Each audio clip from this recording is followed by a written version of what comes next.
Bom dia. Fala bom dia, Bilu. Fala bom dia. Bom dia. Dá bom dia pras pessoas. Dá bom dia pras pessoas. Ó o gateólogo. Hein, bichinho? Fala pras pessoas. Tá frio. Tá frio hoje aqui, tá difícil.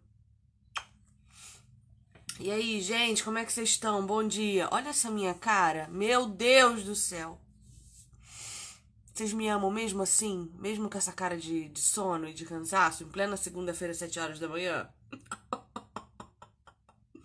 Ah, meu Deus! Mas alguém aí tá com sono, não? Nem meu óculos eu tô achando, meu Deus do céu. Nem meu óculos. Eu tô cada dia pior. Bom dia, Elba, Patrícia, Cídia, bom dia. Vivi tá aí também. Ambarizando, como é que é seu nome? Como que é? É Âmbar? Seu nome? Bom dia. Ô, gente, vocês têm que me amar mesmo assim, mesmo com a cara inchada, mesmo rouca, mesmo. Não adianta. Isso é ser família de Cristo. Seu nome é Viviane? Ô, xará, que belezinha, hein? Se você for é, difícil igual eu, a gente precisa ser amiga pra se ajudar. Porque se for mal de Viviane ser bocuda, nós precisamos se ajudar, hein, minha amiga? Bom dia pra todo mundo. Vamos pra nossa live de oração de segunda. Gente, é porque eu não tô reconhecendo a tua foto, Vivi. Você mudou a foto do seu IG? Vou falar mais uma vez isso aqui pra vocês. Vocês estão proibidas de ficar mudando foto de perfil. Vocês mudam a foto, eu perco vocês. Não reconheço, meu Deus. Tem que parar de ficar mudando foto de perfil. Fico doida. Ah lá, viu? Mudou. Vivi, você também é assim, Freisa? É mal de Viviane ser bocuda, né? É, eu sei que é. Vamos lá? A gente vai para nossa live de oração de hoje. Nosso 42º encontro de... ai, a Evangelista de Patins, maravilhosa. Menina, você sabe que esses dias eu tive numa loja dessas lojas de esporte? Olha, quase que eu comprei um patins pra mim, igual uma maluca. Eu tô ficando velha, eu tô ficando totalmente fora da minha casinha normal. Porque não é possível uma mulher de quase 40 anos. E meu marido tá louco comigo, porque eu fiz 36 e eu comecei a falar que eu tenho quase 40 anos. Eu amo ficar mais velha, gente do céu, eu amo ficar mais velha. Eu não vejo a hora de ter 20 anos de caminhada com Deus. Eu vou ser uma mulher quase canonizada, se Deus quiser. Mas, esqueci até o que eu tava falando, mulher. Esqueci até o que eu tava falando.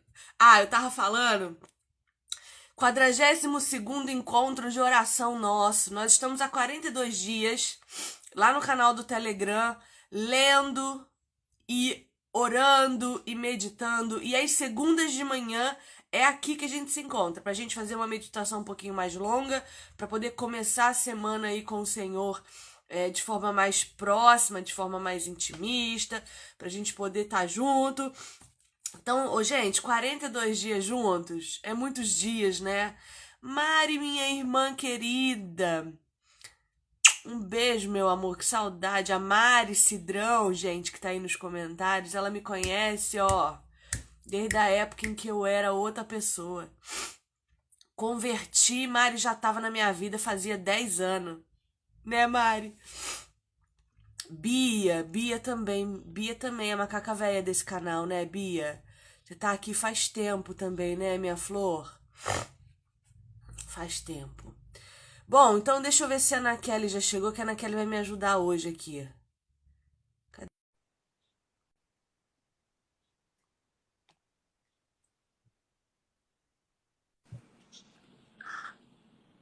Bom dia, senhorita. Bom dia, senhora. Esse casal maravilhoso. Pensa numa mulher animada para começar essa semana. Eu tô na Kelly, você tem noção? Falta 5 dias para nossa imersão. Falta Tenho, 5 dias para o evento mais maravilhoso desse ano inteiro. tenho noção, sim, eu já estava ansiosa desde sempre, né? Mas a semana que antecede, acho que é a mais tensa e que dá mais ansiedade. Eu tô animada, cansada, sim, com sono, talvez bastante, mas muito animada. Faz parte, faz parte. Sábado Ô, pra gente, trás já. eu quero saber se vocês já se inscreveram na imersão de sábado. Sério, eu tô preparando um conteúdo tão bom. Aí o que que nós vamos fazer? Já vou falar pra vocês aqui que eu ainda não falei pra ninguém, mas eu vou falar agora. Terça, quarta e quinta, 10 horas da noite, se Deus assim me ajudar, me capacitar e me manter viva, eu vou fazer um esquenta. Porque eu preciso que para vocês entenderem o meu conteúdo de sábado, olha só como é que eu não tenho limite. Para vocês entenderem o meu conteúdo de sábado, eu preciso que vocês já tenham um conteúdo prévio estabelecido na mente de vocês. Então, terça, quarta e quinta, 10 horas da noite, eu vou fazer uma live. Eu vou dizer até os assuntos para vocês, que eu já tenho. Ó, terça-feira nós vamos falar sobre imanência e transcendência de Deus. O que que é isso? O que que é Deus ser imanente? O que que é Deus ser transcendente? Na quarta, nós vamos falar sobre o impacto do estudo do caráter de Deus em nossas vidas. Qual que é o impacto de eu conhecer o caráter de Deus na minha vida pessoal? Depois disso, peraí, na quinta-feira, peraí que eu vou chegar lá. Depois disso, na quinta-feira, nós vamos falar.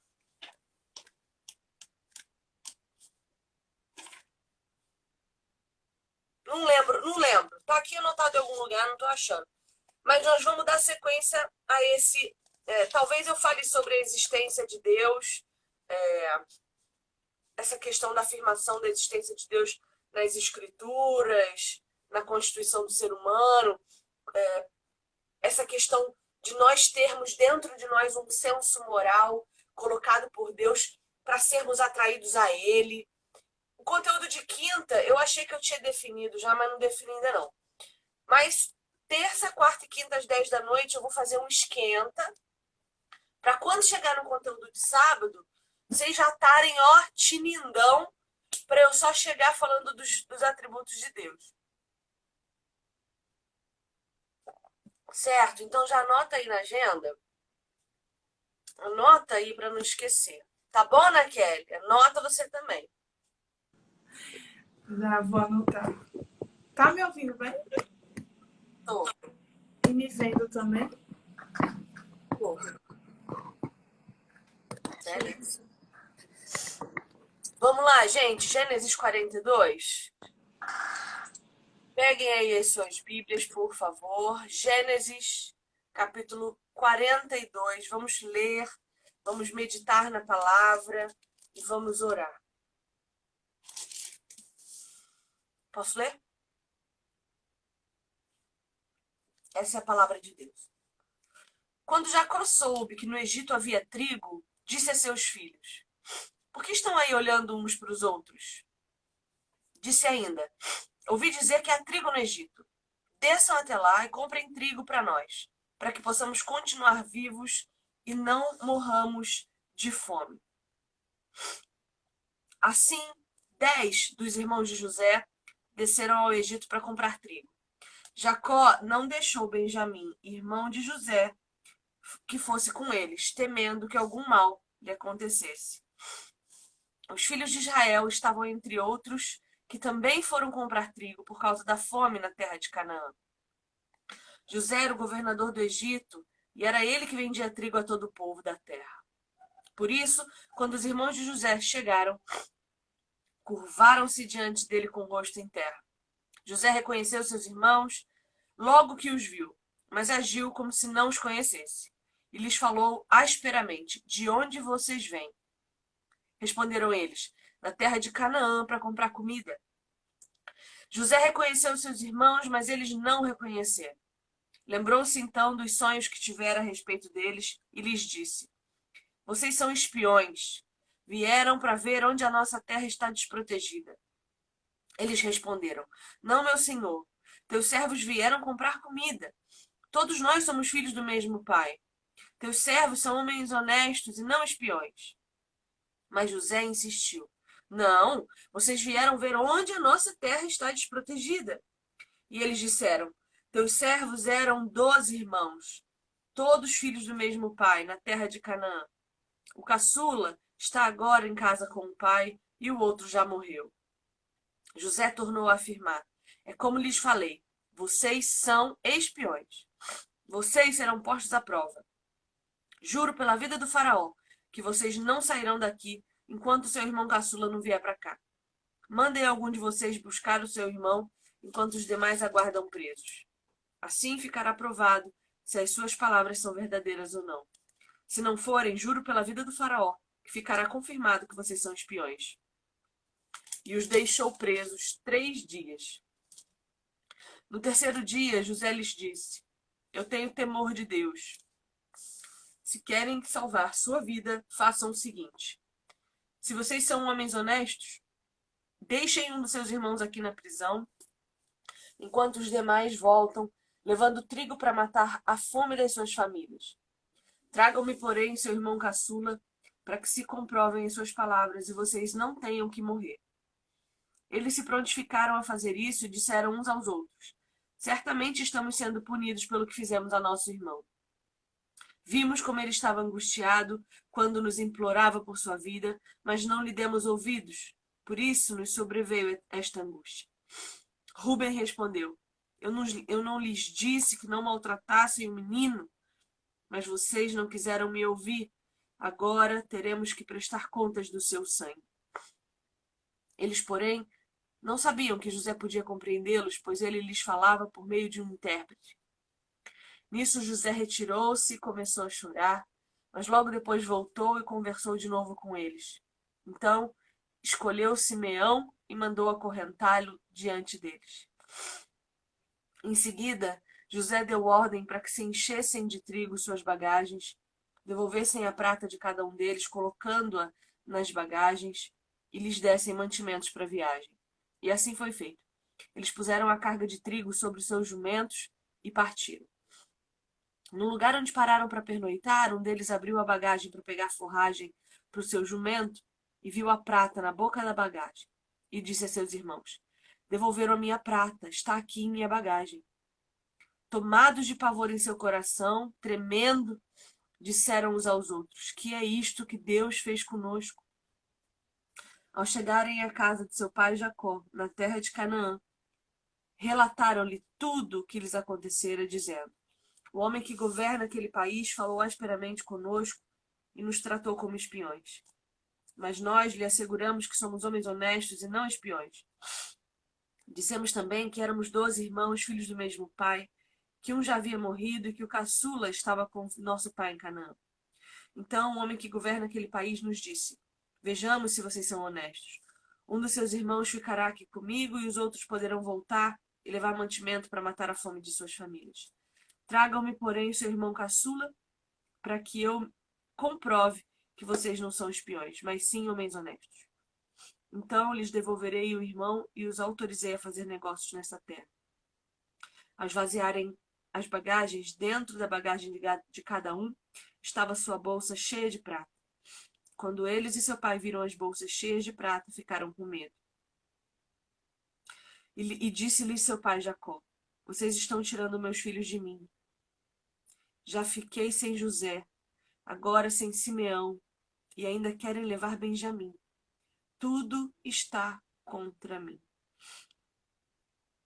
Então Rúben disse ao pai: podes matar meus 2 filhos, se eu não o trouxer de volta.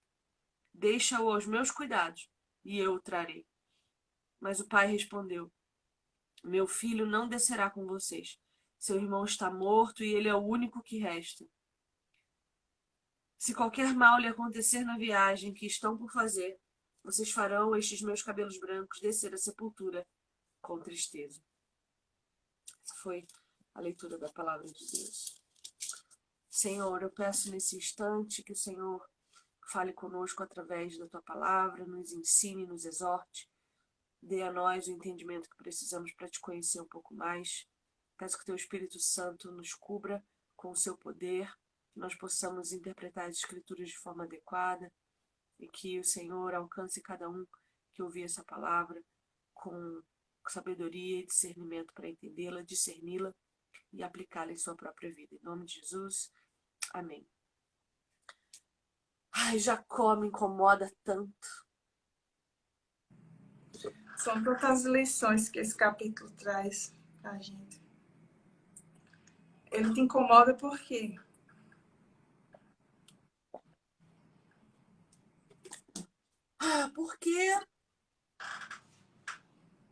Porque eu acho uma... Assim, como que um cara, eu fico me perguntando, né? E tentando me identificar nele, né? Porque provavelmente eu sou muito mais Jacó do que imagino, mas fico me perguntando como um cara que viveu o que viveu com Deus, que lutou com ele, teve seu nome mudado e foi tocado de forma pesada por Deus, ensina seus filhos a serem um bando de covardes que não tem o menor temor ao Senhor. Sabe, na primeira linha desse texto, quando Jacó soube que no Egito havia trigo, disse a seus filhos: por que vocês estão aí olhando uns para os outros? Tipo, eu imagino um bando de sem noção batendo cabeça um no outro. Sem uma atitude, esperando a atitude do pai, né? Esperando a fome matar todo mundo, de braços cruzados, esperando um milagre cair do céu. Eu sei lá. O que Jacó ensinou para esses meninos?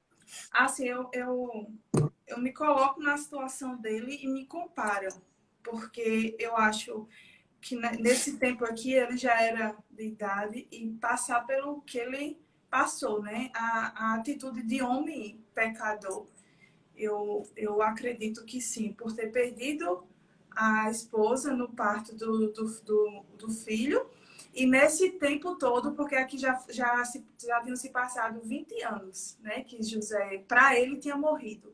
Então, eu acredito que ele deve, como a gente faz. Deus faz as coisas por nós, mas com o tempo, pelas coisas que acontecem na vida, a gente vai esquecendo. A gente esquece de onde Deus nos tirou, o que Deus fez conosco.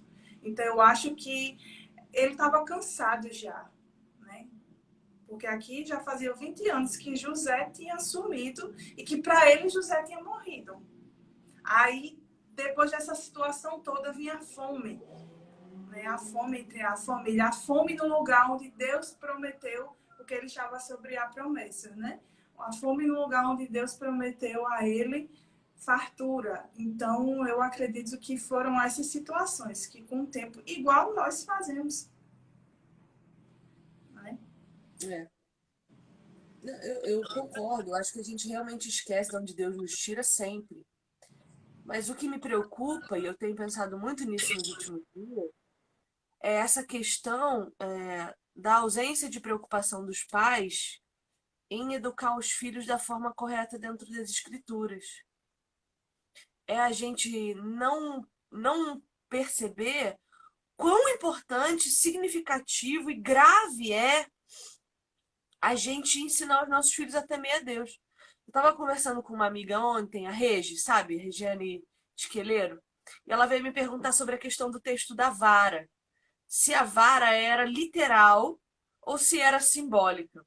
E aí eu fui para o original, expliquei para ela que quando a Bíblia fala nesses textos de vara e disciplina, ela está falando de castigo, ela está falando de correção, né? Não é um texto simbólico de uma vara imaginária, não, é disciplina mesmo.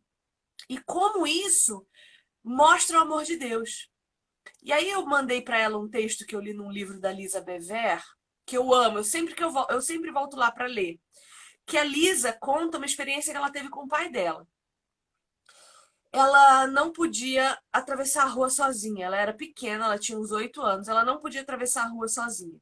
E a mãe dela falou: olha, você não pode atravessar a rua sozinha, você tem que ter alguém mais velho com você, porque é perigoso. E ela queria brincar na casa de uma vizinha. A mãe pegou ela, levou até lá. E ela conta que quando ela chegou na porta da casa da vizinha, ela escutou as amiguinhas dela rindo lá dentro. E ela tinha certeza que as amiguinhas dela estavam rindo porque a mãe precisou levar ela na porta da casa. Como se ela não fosse grande o suficiente para andar sozinha. Então, na hora de ir embora, ela mentiu para a mãe da coleguinha dela e disse que a mãe dela autorizou ela voltar para casa sozinha. Só que quando ela chegou em casa, a mãe dela estava no telefone com a mãe da coleguinha e a mãe da coleguinha contando: olha, a Lisa foi embora sozinha e eu sei que não é isso que você deixa ela fazer. A mãe falou assim: Lisa, você atravessou a rua sozinha? E ela mentiu, falou que não. Aí a mãe falou: você atravessou sim, porque fulana me contou. Vai pro seu quarto esperar o seu pai. E ela fala que quando ela era mandada para ir pro quarto, ela tinha que ficar sentada num banquinho de madeira. Ela não podia deitar na cama, não podia assistir TV. Ela tinha que ficar no banquinho de madeira. E quanto mais tempo ela ficava sentada no banco de madeira, mais dolorido era ficar sentada no banco de madeira. E quanto mais ela esperava pelo pai, mais nervoso ela passava, porque ela pensava nos olhos de decepção que ela ia ver do pai. Então, quando o pai chega no fim do dia e ela não tá na porta para esperar, ela já sabe que o pai dela percebe que ela aprontou. E ela fica no quarto esperando, tremendo de nervoso, porque ela sabe que ela vai ter um castigo. O pai dela entra no quarto e chama, fala: Lisa, desce, por favor, a gente precisa conversar. Aí ele senta com ela, lembra ela tudo que ela fez, fala: olha, você mentiu, você traiu a confiança da sua mãe, você enganou a mãe da sua coleguinha, você sabe o que precisamos fazer agora, não sabe? E ela fala que ela mal lembra dessa conversa, ela mal lembra, porque o medo dela era só apanhar. Então o pai dela pega ela, coloca ela no colo, dá palmada na bunda dela, enquanto a mãe dela dizia para ela: você traiu a minha confiança, mas eu quero voltar a confiar em você e isso vai acontecer. E ela encerra o relato dizendo que nunca mais a transgressão dela foi lembrada. O pai e a mãe abraçaram ela depois da sova que ela tomou, disseram quanto ela era amada. E ela nunca se sentiu tão cuidada, tão perdoada e tão amada quanto naquele momento. Porque ela sabia o que ela tinha feito de errado. Ela sabia que ela tinha transgredido tanto a lei da mãe e do pai quanto a lei de Deus. Ela foi castigada e perdoada. E nunca mais lembrada daquilo que ela fez. Então perceba como, nesse episódio, ela aprendeu sobre Deus. Porque a gente não vê, mas Deus bate na gente. Bate. Ele nos dá palmadas. Ele nos põe no colo e nos dá palmadas. Só que se eu não aprendo isso desde a infância, quando eu viro adulto e de repente começo a apanhar de Deus, eu fico, então Deus não me ama? Então eu não sou amada? Porque a gente vai crescendo entendendo que o amor não, com o amor não existe correção. Né? Porque, assim, à medida que a sociedade vai crescendo, o entendimento sobre tudo vai mudando. E até sobre a criação dos filhos. E a gente percebe que isso entra dentro das igrejas. Porque se algum pai falar para alguém que bate nos seus filhos, muitos cristãos na igreja vão recriminar isso. Vão ir contra os pais que corrigem seus filhos batendo. Eu lembro quando eu era criança, eu já, para aprender muita coisa, eu apanhei bastante. E meus pais só bastavam olhar para mim. O olhar deles para mim já me deixava constrangida. Hoje, os pais falam com os filhos nem sequer ouvem, quem dirá olhar. E essa questão da falta de entendimento sobre essa correção, na igreja já está, muita gente discorda. Então, mas por quê? Era a conversa que eu estava tendo com a Regiane ontem. Ela fala, eu não entendo isso de bater, porque quando eu era pequena, eu apanhava pela raiva. É a mesma experiência que eu tenho. Eu também apanhava na raiva, no ódio, na ira. Só que essa não é a correção bíblica. A Bíblia fala de correção em amor. Quando dói muito mais no pai bater do que no filho em apanhar. É uma correção de você. É até complicado explicar, porque é meio. Parece utópico, mas é esse o ensino de Deus. É você esperar a ira passar, é esperar a raiva passar e aplicar a correção como um entendimento de limite. Não como uma violência física, mas como um entendimento de limite. Quando você transgride a lei de Deus, isso te gera dor. Essa é a lição. Quando você corrompe os ensinamentos do Senhor, isso te gera dor. E olha, uma dor física nem se compara a uma dor de arrependimento. Nem se compara. Porque a dor de um arrependimento, cara, eu fico muito mal quando eu percebo que peco e eu falo, Senhor, mas de novo, meu Deus, eu não tomo vergonha na minha cara. Sabe? Eu preferia apanhar. Eu preferia apanhar e esquecer, sabe? Então, a gente Será tem que que... ensinar. Atrapalhei, tu pode...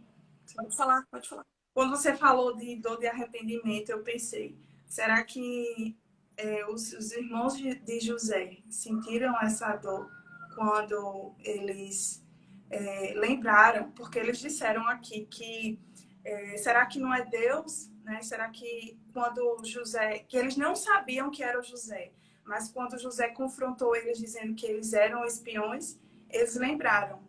E eu obviamente não está registrado aqui na Bíblia, mas eu não lembro se eu li, mas acho que durante esses 20 anos, em algum momento, eles lembraram, porque a dor da culpa, com certeza, perseguiu eles durante esses anos todos. E eu acho que quando... Eu não sei, Será? hein, Eu Marcele? fiquei pensando, eu digo, será? Ou eles só lembraram nesse momento que está registrado aqui?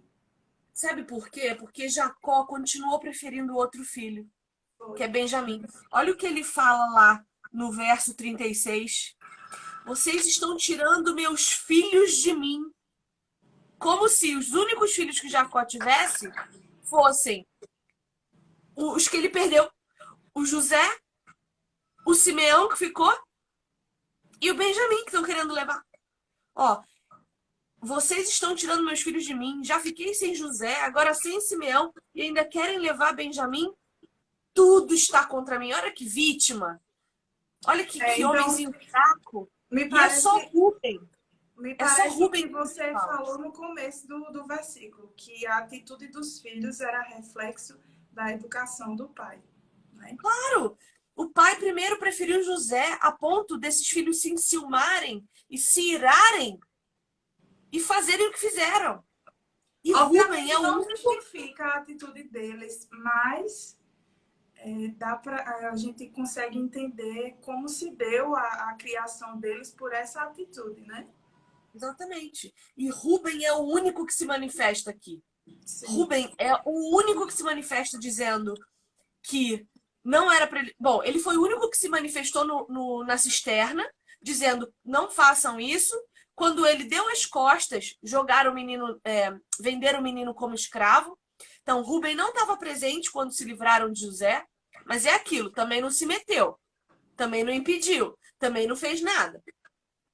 Mas Rubem é o único que fala que tá vendo, eu falei para vocês não fazerem aquilo com José, e ele é o único que no final do texto vai dizer: se eu não voltar com os teus filhos, você pode matar os meus. Ele toma para si. Sim, sim, sim. Ele é o único. Mas quantos filhos Jacó tinha? E detalhe, quando eles venderam José como escravo, eles não mataram porque eles viram que não havia benefício para eles em matar José. O benefício era vender, porque eles tiveram um retorno. Então, a não matar José não era por misericórdia de José, porque matar não teria benefício, né, para eles. A gente E vê aí, atitudes de homens perversos. sim. E aí a gente pensa assim, José ficou 13 anos preso. Sim. 13 anos. Castigo, né? Tratamento. Por quê? Lembra da arrogância dele?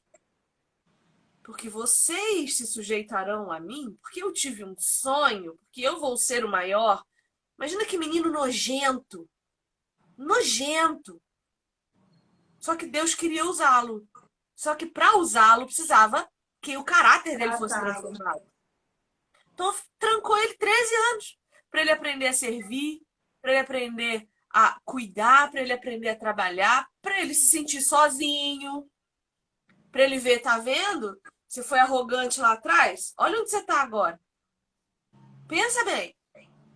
E Olha a o gente às vezes não tratamento. quer esperar dias. A gente sabe Eu, que Deus, a gente sabe, mas às vezes a gente faz que não sabe, que Deus tem tanto a tratar no nosso coração para nos colocar em lugares que ele quer nos colocar e a gente não quer esperar dias, né? E ele esperou 13 anos como escravo. pois é. Então imagina assim, ó. Você quer muito uma coisa. Por exemplo, vou falar da imersão de sábado. Há quanto tempo eu tô sonhando com isso? Já faz pelo menos 2 anos que eu tô sonhando com esse evento, que eu tô sonhando com esse aulão, que eu tô sonhando com esse lançamento, que eu tô sonhando. E Deus não vai fazer. Não vai fazer. E eu assim, Senhor, como não? Eu tô pronta. E Deus não vai fazer. Não vai fazer. Eu não entendi o porquê. Aí eu comecei a perguntar para Deus, Senhor, qual que é o problema comigo? Ao invés de, ai, o Senhor é mau. O Senhor não me dá o que eu quero. Não. Senhor, por quê? O que que tem em mim? E aí o Senhor fala, ele falou, você ainda não tem caráter. Você ainda não está pronta para não se corromper com o lugar que você vai alcançar. Você ainda não está pronta para ensinar certas coisas. Você ainda não está pronta. E me deixou de molho mais 2 anos. Mas eu cruzei os braços? Óbvio que não. 2 anos, meu bem, de muito mais trabalho. Porque eu entendi que o problema era eu. Em vez de eu ficar culpando Deus, em vez de eu ficar culpando as circunstâncias, em vez de eu ficar culpando meu pai e minha mãe, em vez de eu ficar culpando o que eu não tive, em vez de eu ficar culpando. Não, eu falei. E a gente tem a tendência a fazer isso. Além da gente culpar Deus, a gente cruza os braços e esquece de fazer a nossa parte. Né? A gente sabe das promessas de Deus, sabe o lugar que Ele vai nos colocar, porque se Ele diz que vai, é porque vai. Ele não é um Deus que Ele volta atrás, mas nós temos a responsabilidade de fazer a nossa parte. Tanto em buscar mais de Deus, tanto em ter mais conhecimento dele, se colocar na posição de humilhação diante dele e estudar também, porque você fez a sua parte em estudar e se preparar para o lugar que Deus vai lhe colocar. Justamente nesses 2 anos, porque foi quando eu terminei a faculdade que eu comecei a querer dar aula. Nesses 2 anos que se passaram, eu já sou especialista em religiões, porque eu fiz uma pós-graduação, e eu agora tô mestre. Olha o tanto que eu caminhei, o tanto que eu avancei para chegar agora e Deus falar: ok, agora você está pronto.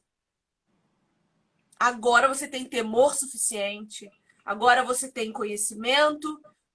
Conhecimento nunca é suficiente, mas para o que eu Sim, quero, se a tem. gente fizer uma comparação, sempre é mais, né, do que se a gente olhar para trás, o que a gente aprendeu.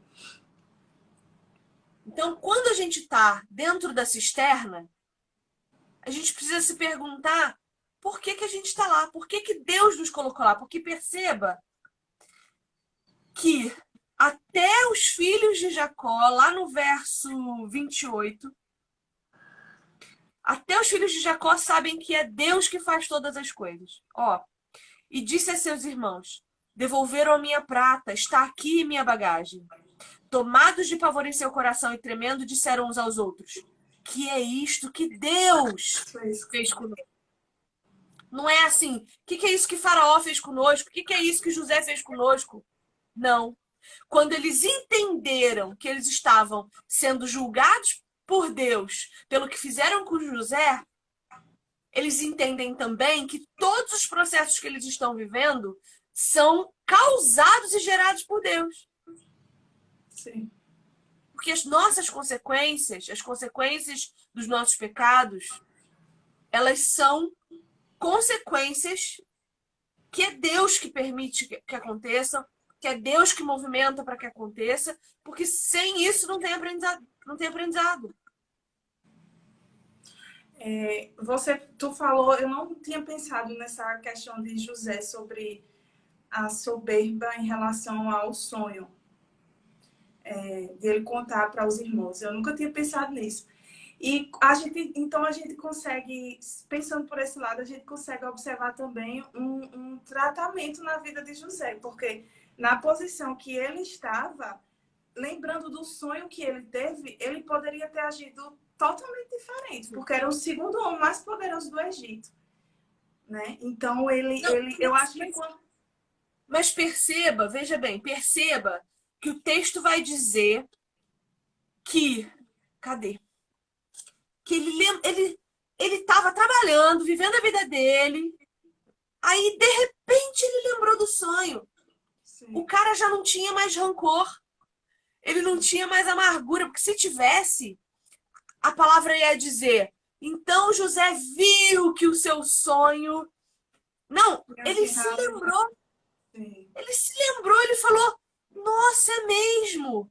Deus um dia falou para mim que isso ia acontecer e está se cumprindo. Então, o cara não ficou remoendo aquilo. remoendo. Ele já tinha sido tratado pelo Senhor. E passado da cara dos irmãos, né? Porque eu me coloco nessa situação. Muitas vezes a gente poderia agir dessa forma.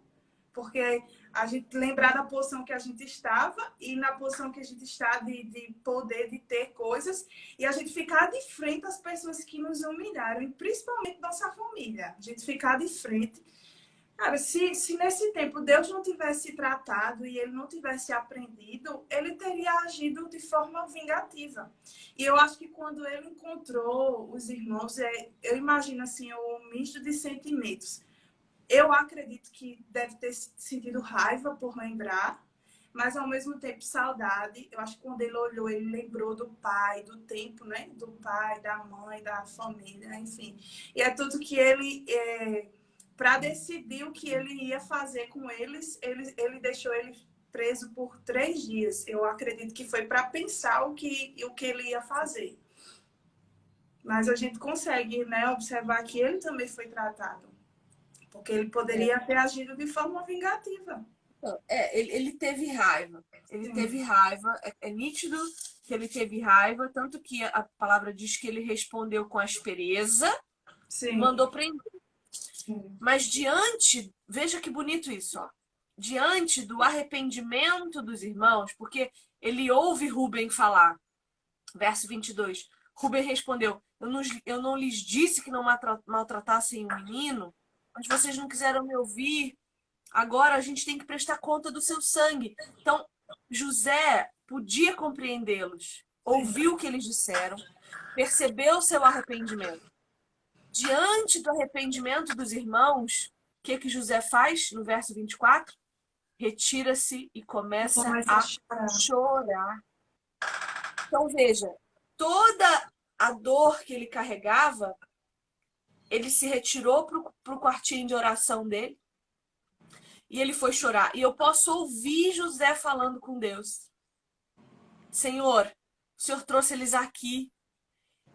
Olha, alguma coisa precisa ser feita. Sabe assim? Então, eu consigo ver José chorando com aquele que ele devia chorar. E diante do arrependimento dos irmãos, a raiva dele acaba. Sim, sim. Porque ele vai dizer: vai lá buscar Benjamim, porque ele queria ver o irmão. E, E e eu depois ele vejo, fala, traz o pai.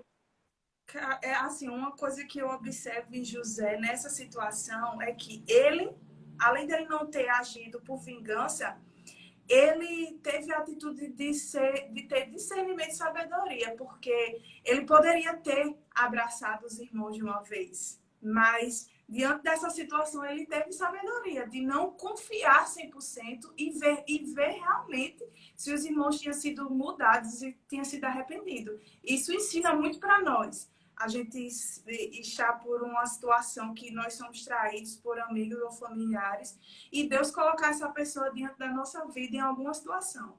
Aí nos ensina a não agir com vingança, né? Não retribuir com a mesma moeda, ter compaixão e ter também sabedoria de não confiar 100% de uma vez nessa pessoa, né? Isso José mostra para nós essas duas atitudes, não agir com vingança e ter discernimento e sabedoria. Porque ele não sabia se os irmãos realmente estavam falando a verdade. E ele testou para saber. E colocou quem? Benjamim, que era o irmão mais novo, porque eu acredito que foi na mesma situação que ele estava também. Porque na época ele era, né, o irmão mais novo e mais amado. E Benjamim era. Então ele teve muita sabedoria e discernimento em agir dessa forma. E não confiar 100%, né? Essa é uma excelente aplicação sobre o perdão mediante observação. Sim. Deus, ele age no bom senso. Deus, ele nos dá uma mente maravilhosa. Paulo vai dizer para nós que nós temos a mente de Jesus Cristo. Então, ele nos dá uma mente brilhante. Ele nos dá a sua palavra, que nos ensina o caminho, que nos ensina a verdade e que nos dá a vida. Então, conforme eu vou conhecendo o meu Senhor, conforme eu vou aprendendo dele, o discernimento vai sendo depositado sobre mim.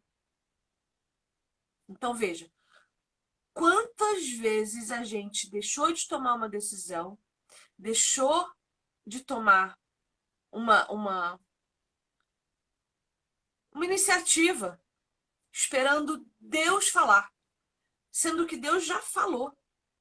Ele está esperando de nós que a gente use a nossa mente brilhante.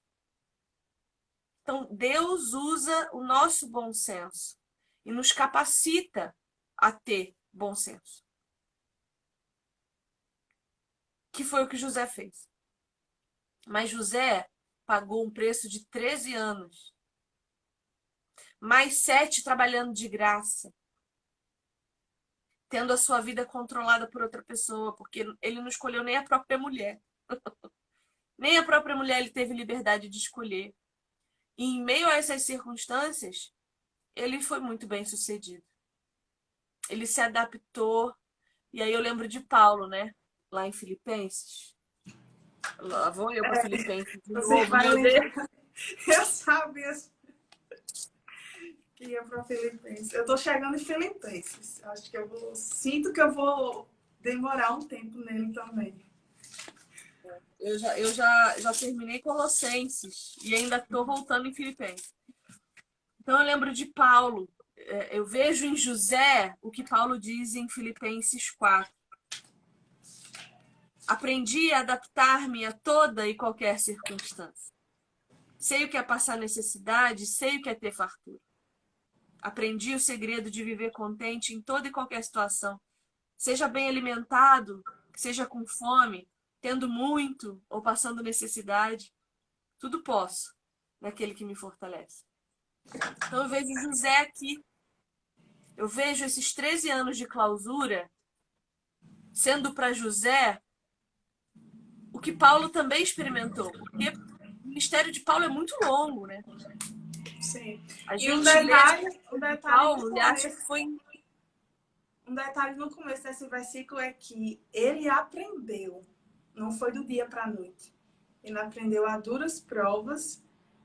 E é como nós também, a gente não aprende do dia para a noite, né? A gente amadurece com o passar dos anos e com as provas e as situações difíceis que Deus nos coloca. Ele aprendeu, ele não nasceu, né, já sabendo e se contentando com pouco ou com muito. tendo ou não tendo, né? Faltando pão ou não, ele aprendeu. Então, mostra para nós que ele aprendeu por duras provas, igual a José também, né? Verdade. Circula aí na sua Bíblia, bênção, a palavra aprende. E todo o processo de aprendizado, ele é literalmente processual, né? Ele é um passo por vez, você precisa às vezes repetir a mesma informação algumas vezes para que aquilo fique fixado, e você erra e você precisa de uma borracha para apagar aquilo que você escreveu.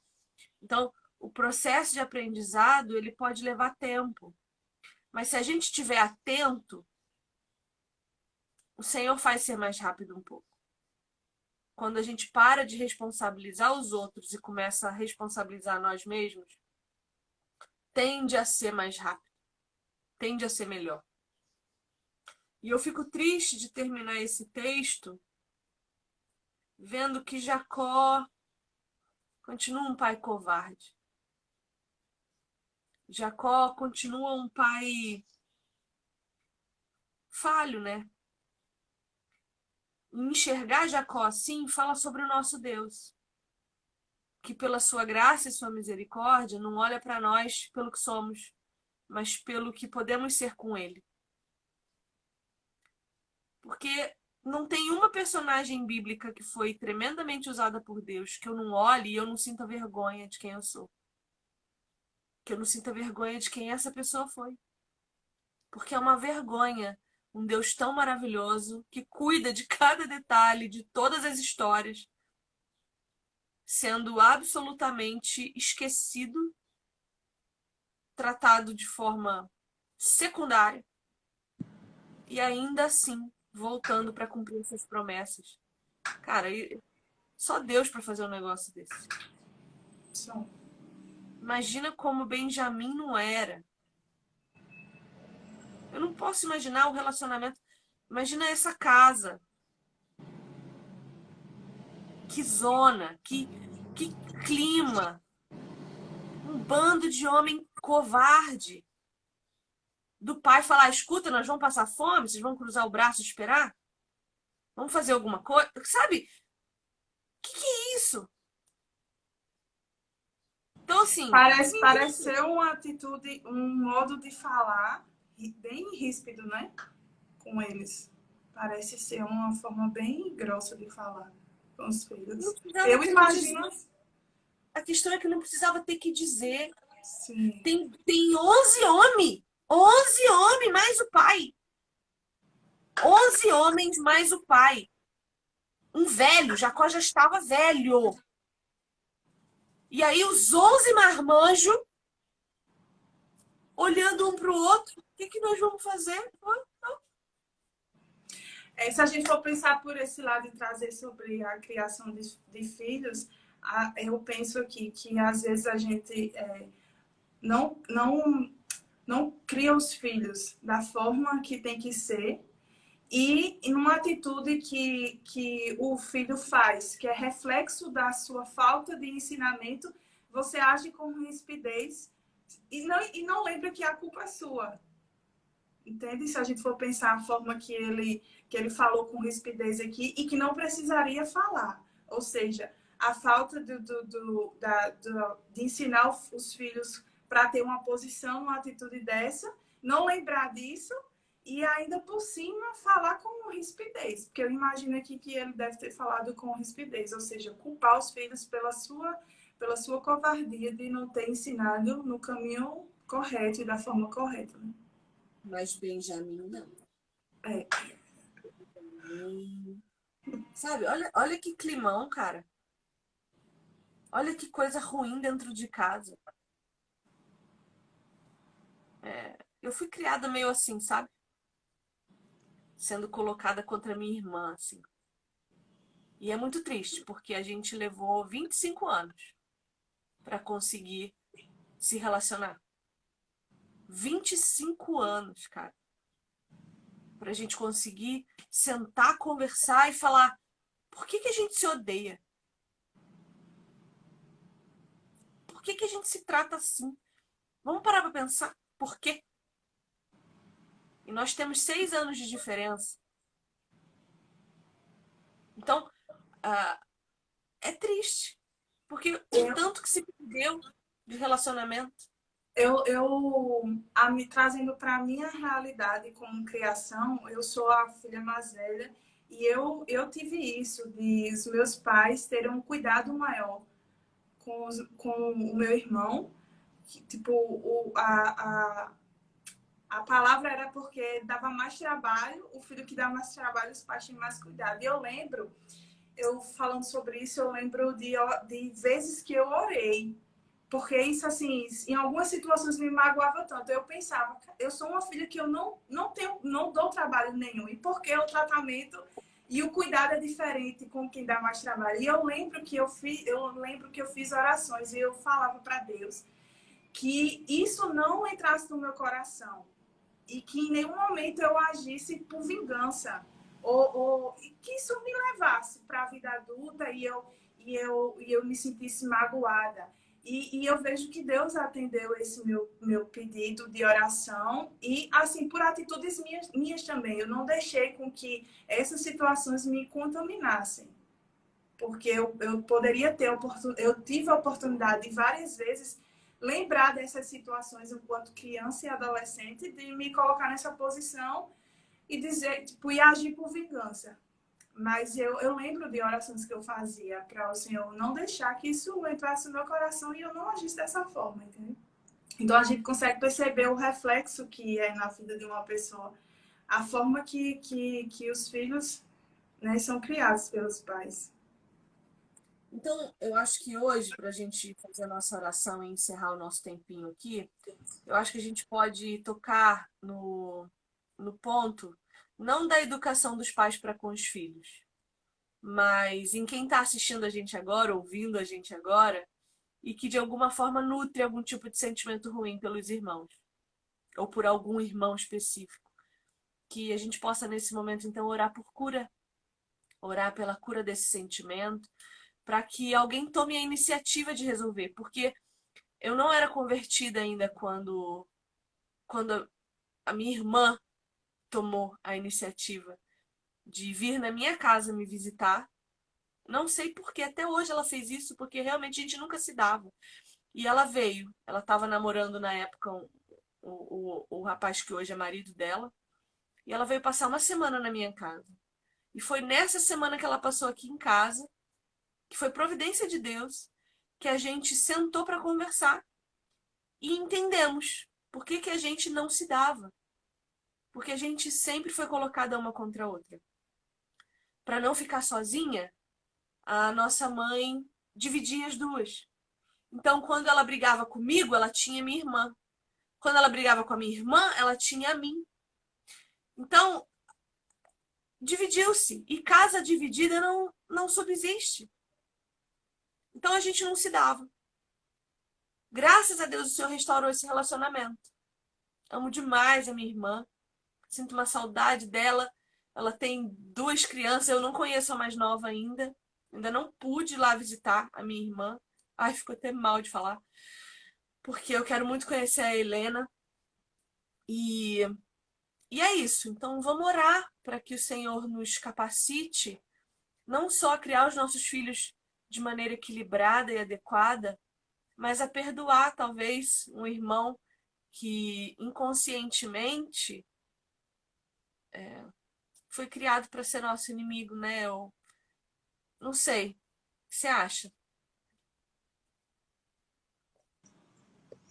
Sim, sim, quando eu falando isso, eu lembrei, né?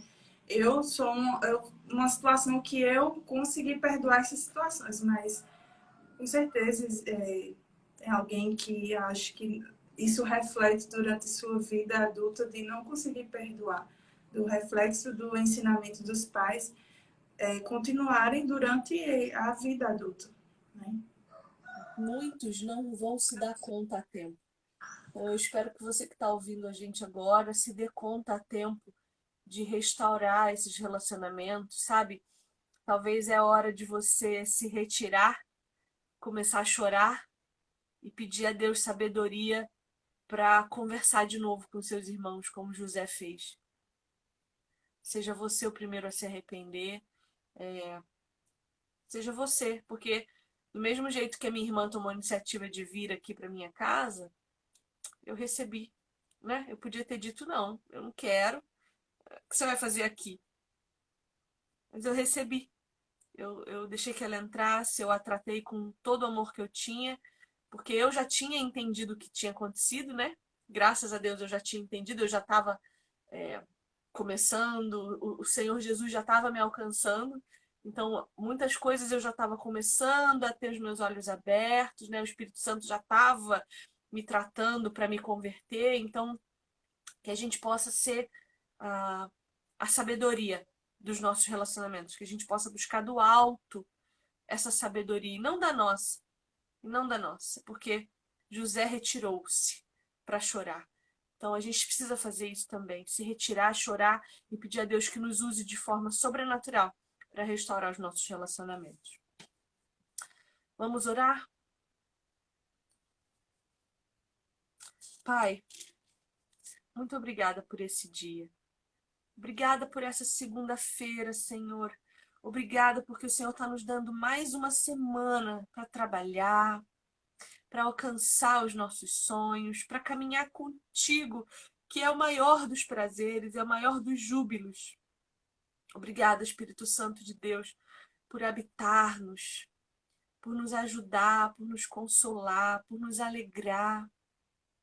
Ajuda-nos a sentir a tua presença de forma sobrenatural. Ajuda-nos a termos convicção de que pela fé somos salvos. Pela fé nascemos de novo em Cristo Jesus e somos feitura dele, filhos do Pai. Eu agradeço, Pai, por esse texto que lemos, que nos ensina tanto sobre relacionamento entre pai e filho. Agradeço porque o Senhor nos ensina que os relacionamentos precisam ser tratados com o cuidado que o Senhor quer que tenhamos, Pai. Nós possamos tratar os nossos irmãos como iguais, porque é um só Espírito, uma só fé, um só Deus. Não há maior ou menor no teu reino, Senhor. Pelo contrário, aquele que mais serve é aquele que o Senhor considera maior. E não o que é mais amado, o que é mais ovacionado, o que é mais preferido. Não, é o que mais serve. Então, ajuda-nos a servir, Senhor. Ajuda-nos a nos humilhar diante da tua misericórdia, da tua graça. Nós possamos nos colocar aos teus pés, nos retirando para chorar em arrependimento aquilo que não podemos mudar. E nos capacitando pelo teu Espírito, pelo poder da tua palavra, a mudar aquilo que nós podemos. Ajuda-nos a ser pais misericordiosos, que enxergam os filhos igualmente, Senhor, que os amam sem distinção. Ajuda-nos, Pai, a sermos pais conforme a tua vontade. E, Senhor, se há nesse momento algum dos teus aqui presente, ouvindo a gente, que tem problema com seu irmão de sangue, seu irmão de família, ajuda, Senhor, a restabelecer esse relacionamento. Nos dá coragem e ousadia para tomar iniciativa, para chamar para conversar, para sentar à mesa, estabelecer comunhão, a pedir perdão, mesmo que o errado seja o outro, que o orgulho não seja o que nos guia, que a soberba não seja o que nos guia, Senhor. E se continuar assim, eu peço que o Senhor coloque esse irmão na geladeira. Que nós possamos ser disciplinados por Ti, Pai. Porque nós somos filhos e devemos nos comportar como filhos. Se a gente se recusa a Te obedecer, Senhor, disciplina-nos. Porque andar distante de Ti é como viver sem sentido. É ver os dias passar. Não permita que os nossos dias passem sem que nós experimentemos da Tua presença. Sem que nós experimentemos do aprendizado que o Senhor tem para nós. Torna-nos mais parecidos com Teu Filho Jesus. Torna-nos conforme o Teu propósito. Porque nós sabemos que as coisas cooperam para isso. Porque nós Te amamos, Pai. E é isso que nós queremos declarar nessa manhã, que nós Te amamos profundamente. Te amamos de todo o nosso coração, de todo o nosso entendimento. Ajuda-nos, Pai, a reconhecer os nossos pecados, a extirpar da nossa vida as nossas idolatrias que ainda estão.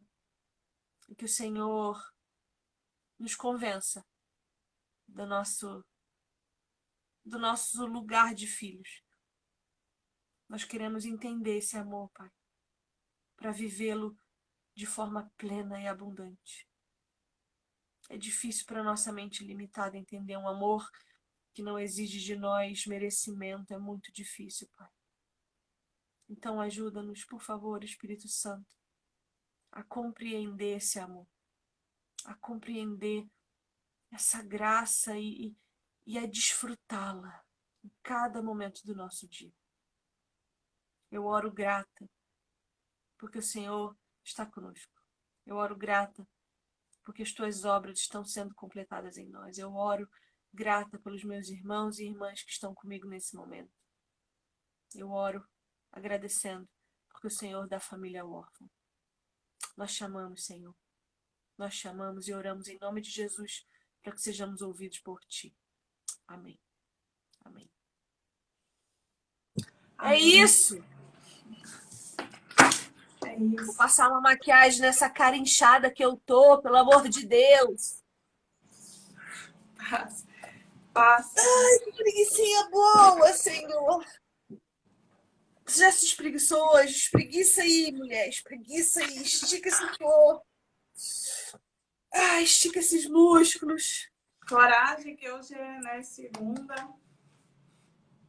Acorda, menina!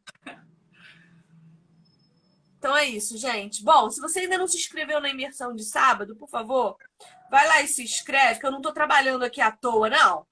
Entendeu? Não tô fazendo as coisas pra você aqui à toa, não. não. Marque nenhum compromisso sábado pra ter amanhã Só pra mim. Só pra você, ligada Só pra mim. Pra não perder nada. Pra não perder nada. Deixa a faxina pra depois, ou levanta mais cedo pra fazer essa faxina. E vai sentar no sofá para me assistir. Eu quero fotos, prints. Eu quero imagens de você sentada no sofá me assistindo. Lembra de dizer que separem uma folha, um caderno, porque vai ser muita informação, muito aprendizado. Tem que anotar tudo para não esquecer. Eu vou fazer questionário depois. Eu vou tirar a prova de aprendizado. Eu vou tirar a prova de aprendizado. Eles têm que provar que assistiram e vai ser através de questionário. Eu acho, senão eu vou excluir esse Instagram, eu vou sumir daqui, nunca mais vocês vão me ver. Eu vou ameaçar, eu vou começar a trabalhar com ameaças agora. Eu vou. E aí fica de olho, gente. Terça, quarta e quinta de noite, eu quero fazer esse esquenta aí. Tô pedindo a Deus para me ajudar. Quero fazer, mas aí eu anuncio nos stories, fica de olho lá, pra você não perder nada. Tá? Porque senão eu sumo, hein? Eu sumo, hein? Não duvida, não. Não duvida, não, que eu sumo. Quero ver vocês terem alegria na vida de vocês sem mim. Quero ver. Graça tá dizendo que é o aniversário do casamento dela. No sábado? E é uma excelente maneira de comemorar, me assistindo a manhã inteira, gritando na sua cabeça. Olha, você tá deixando para depois para comemorar. Ótimo. Ótima decisão. Eu acho é comemorar à noite, né, Vivi? Ó, essas meninas que caminham comigo no grupo de leitura, então, elas têm obrigação de estar lá no sábado, de 9 horas da manhã. Obrigação. É uma convocação extraordinária. Gente, bom dia. Nax. Beijo.